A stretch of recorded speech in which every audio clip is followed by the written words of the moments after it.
Hello guys, welcome to my channel. ছোট্ট একটা নতুন ব্লগ নিয়ে চলে এসেছি। পুরী ভ্রমণ। পুরীতে ম্যাক্সিমাম বাঙালিরা প্রায় কিন্তু যান, কিন্তু তা সত্ত্বেও দেখবেন যে কোনো ঘোরার জায়গাতেই কিন্তু আমাদের ঠকে যাওয়ার একটা সম্ভাবনা থাকে। পুরীতেও দিনের পর দিন কিন্তু নতুন কিছু দর্শনীয় স্থান অ্যাড হচ্ছে, যেগুলো আপনি না জানলে কিন্তু আপনি দেখতে পাবেন না। আবার অনেক সময় কিন্তু আপনার থেকে বিনা কারণে অনেক বেশি পয়সা নিয়ে নেয়। তারপরে ধরুন আপনি যেখানে খাবেন সেটা যদি আপনি না জানেন তাহলে পয়সাটা আপনার বেকার চলে যাবে, কিন্তু আপনার থাকাটা কিংবা খাওয়াটা ঠিকঠাক হবে না। তাই এই ভিডিওতে কোথায় সবচেয়ে ভালো খাবার পাওয়া যায় বা সবচেয়ে ভালো থাকার জায়গা কোথায় আছে সেই সম্বন্ধে আপনাদেরকে সম্পূর্ণ তথ্য দেব। তাহলে চলুন ভিডিওটা দেখতে থাকুন। তো রেডি হয়ে নিচ্ছি, রেডি হয়ে আশপাশটা ঘুরবো বলে। হোটেলটা ভীষণই ভালো, হোটেলের লোকেশানটা ভীষণ ভালো। হোটেলের লোকেশন এবং ঘর অবশ্যই আপনাদেরকে দেখাচ্ছি, কিন্তু তার আগে দেখিয়ে নিই সকালবেলা আমরা কিন্তু হোটেলে ব্রেকফাস্টে সেরে নিয়েছিলাম, বাটার টোস্ট নিয়েছিলাম। কোয়ালিটিটা কিন্তু ভীষণই ভালো। পুরীতে গেলে জগন্নাথ দেবের মন্দির আমরা সকলেই দর্শন করি। এছাড়া ধরুন ওই মাসির বাড়ি, পিসির বাড়ি, যেগুলো আগে দেখানো হতো, কিন্তু বর্তমানে নতুন কিছু অ্যাড হয়েছে, সেগুলোই আপনাদেরকে দেখাবো। প্রথম দিন একটা অটো ভাড়া করে নিন, একটু দরদাম করে নেবেন। ওরা যা চাইবে তার হাফ দাম আপনি বলবেন, তারপরে বার্গেনিং করে একটু অ্যাডজাস্ট করে নেবেন। প্রথম যে স্পটটাতে আমরা এখন এসেছি এটা হচ্ছে ওমকারেশ্বর টেম্পল। ছোট্ট ছোট্ট মন্দির, এর মধ্যে অনেক রকম মন্দির আছে, এগুলো ঘুরে ঘুরে দেখতে হবে এবং এদের কারুকার্য কিন্তু ভীষণই প্রশংসনীয়। এই ওমকারেশ্বর মন্দিরের একটা বিশেষত্ব হচ্ছে এখানে দেখুন 108টি শিবলিঙ্গ আছে। এখানে আপনি ঢুকে শিবলিঙ্গ স্পর্শ করে কিন্তু সবাই পুজো করছেন। আর দেখুন পুরীতে এলে সবাই ওই কোণারকের মন্দির, ধবলগিরি, খণ্ডগিরি, মাসির বাড়ি, পিসির বাড়ি, এসবগুলো সকলেই দেখেন, সবসময়তেই দেখেন, কিন্তু নতুন কিছু দেখতে হলে কিন্তু আপনাকে এইসব জায়গাগুলো অ্যাড করতে হবে। এবার দেখুন ভগবান শ্রী বিষ্ণুর সুন্দর একটা মূর্তি কিন্তু এখানে আছে। এখানে দাঁড়িয়ে আপনি ভগবান বিষ্ণুকে শ্রদ্ধা ভরে কিন্তু প্রণাম করতে পারবেন। এখানে কিন্তু ভিড়ভাট্টা খুব একটা বেশি নয়, আর যে স্ট্যাচুগুলো বলুন, মূর্তিগুলো আছে সেগুলো কিন্তু অসাধারণ। দেখুন এখানে রাধাকৃষ্ণ ঝুলন্ত অবস্থায় দোল খাচ্ছে, এটাও কিন্তু ভীষণই সুন্দর। তো এই সবগুলো কিন্তু আমরা আগে দেখিনি, আমিও কিন্তু আগে দেখিনি। পুরীতে অনেকবার এলো, এসব জায়গাগুলো আগে দেখা হয়নি। এবার চলে এসেছি সেকেন্ড স্পটে, এটা হচ্ছে গুপ্ত বৃন্দাবন। দেখুন জগন্নাথ দেবের সুন্দর মূর্তি এখানে আছে। আর একটা সত্যি কথা কি বলুন তো, ভগবান সব জায়গাতেই সমান। এবার এটা আমাদের মনের ব্যাপার। দেখুন কি সুন্দরভাবে আপনি জগন্নাথ, বলরাম, সুভদ্রা দেবকে দর্শন করতে পারছেন। এবার যত ভালোভাবেই আপনি পুরীর মন্দিরে যান না কেন, প্রচণ্ড ভিড়ভাট্টা কিন্তু আছে। নিজে যান কিংবা পান্ডা ধরে যান, যেভাবেই যান, এমন ভিড়ভাট্টা যে আপনি খুব ভালোভাবে কিন্তু দেখতে পারবেন না। দেখুন এটা একটা পুরীধাম, সেখানে জগন্নাথদেবকে আপনি এসব জায়গায় এসে খুব সুন্দরভাবে দর্শন করতে পারছেন।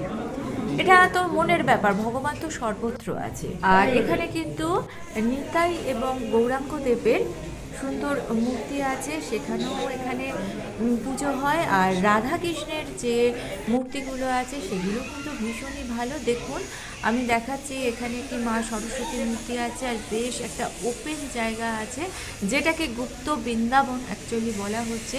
সেই গুপ্ত বৃন্দাবনের মধ্যে এবার আমরা ঢুকে পড়েছি। এখানে দেখুন শ্রী রাধার পা সেবা করছেন ভগবান শ্রীকৃষ্ণ। এরকম নানান ধরনের মূর্তি বা স্ট্যাচু আপনারা দেখতে পাবেন এখানে। বৃন্দাবনে রাধাকৃষ্ণের যে লীলা হতো সেটাকেই অনুসরণ করে এই গুপ্ত বৃন্দাবন তৈরি করা হয়েছে। ভীষণই সুন্দর, আমার তো ভীষণ ভালো লেগেছে।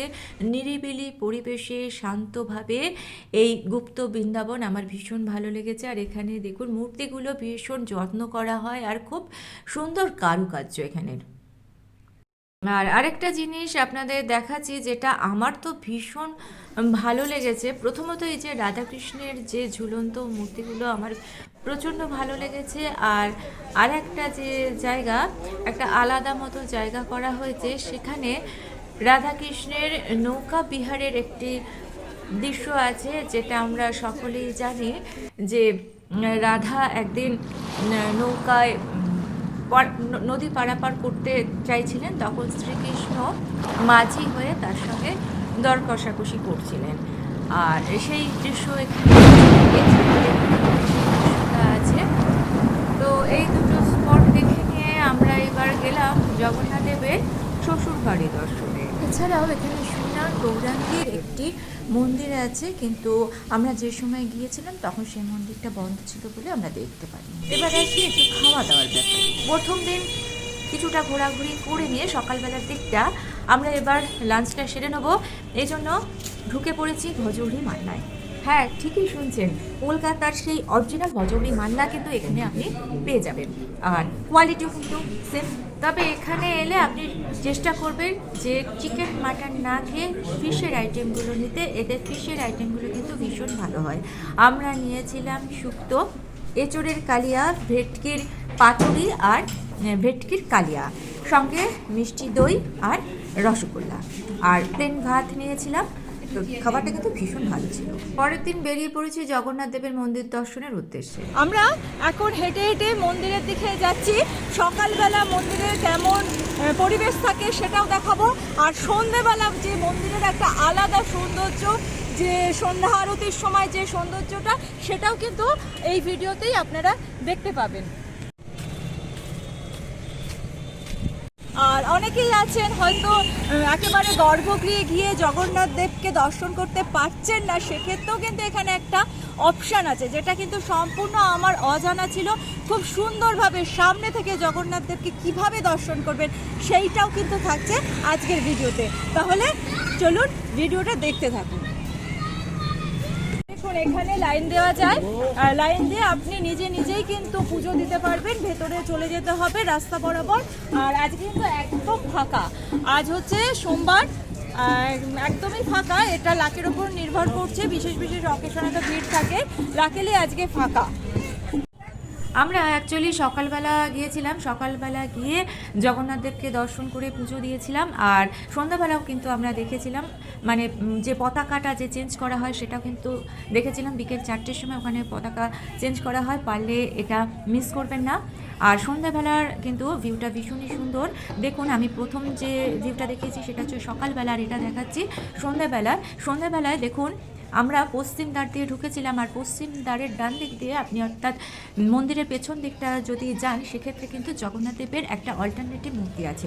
অর্থাৎ যারা ওই ভিড়ের মধ্যে গিয়ে যে অরিজিনাল জগন্নাথ দেবকে দর্শন করতে পারছেন না, মানে গর্ভগৃহে গিয়ে অনেক বয়স্ক মানুষেরা তো আছেন যাদের পক্ষে ওই ভিড়ভাড়টা ঠেলে যাওয়া সম্ভব নয়, সেক্ষেত্রে কিন্তু এই অল্টারনেটিভ ব্যবস্থাটা আজ করা আছে। মানে আমি যেটা শুনলাম যে যারা হিন্দু নন তারাও কিন্তু জগন্নাথ দেবের ভক্ত, আর এই মন্দিরের নিয়ম অনুসারে যেহেতু হিন্দুদেরকে ছাড়া মন্দিরের ভেতরে ঢুকতে দেওয়া হয় না, সেই জন্য মন্দির কর্তৃপক্ষ মন্দিরের পেছনের দিকে জগন্নাথ দেবের একটি মূর্তি স্থাপিত করেছেন। সেখানে কিন্তু একদম ঠিকভাবে, অর্থাৎ অরিজিনাল জগন্নাথ দেবের যে পুজো হয় ঠিক সেরকমভাবেই পুজো হয়।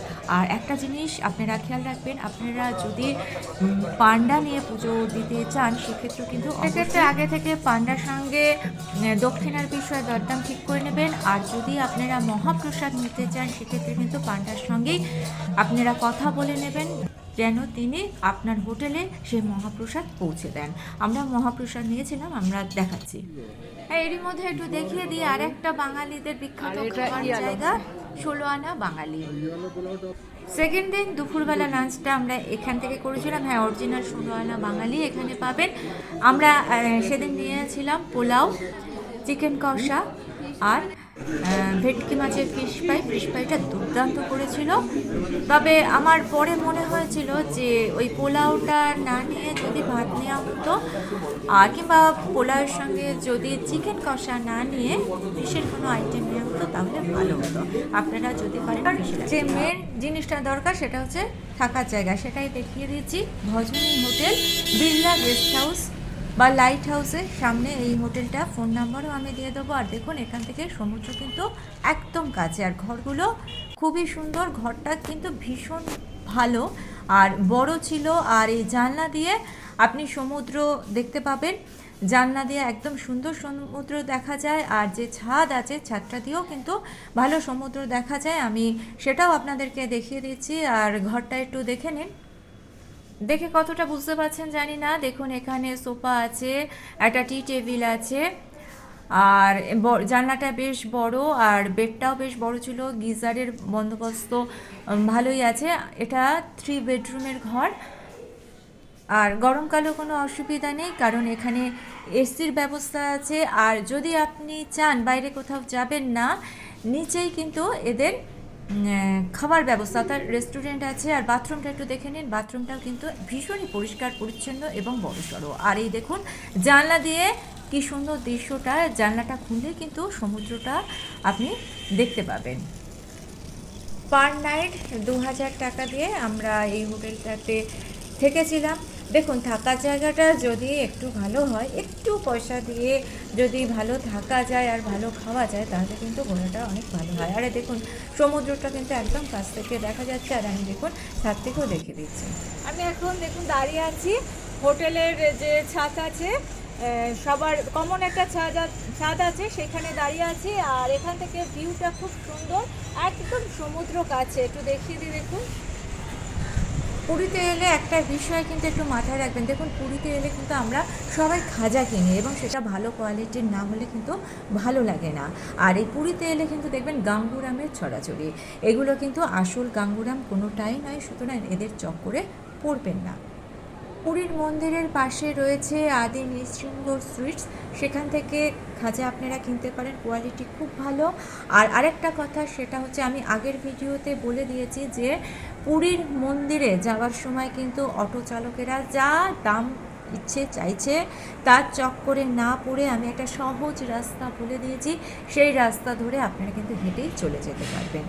তো ওই ভিডিওটার লিঙ্ক দিয়ে দেবো, আপনারা পারলে ওই ভিডিওটাও একটু দেখে নেবেন। আর দেখুন রাত্রিবেলা আমরা পেয়ে গেছি মহাপ্রসাদ, রাতের খাবারটা কিন্তু এই মহাপ্রসাদ দিয়েই আমাদের হয়েছিল, ভীষণই ভালো ছিল, প্রসাদ মানেই ভালো। আর এ তো জগন্নাথ দেবের মহাপ্রসাদ, 1100 টাকার বিনিময়ে এই মহাপ্রসাদ আমরা সংগ্রহ করেছিলাম।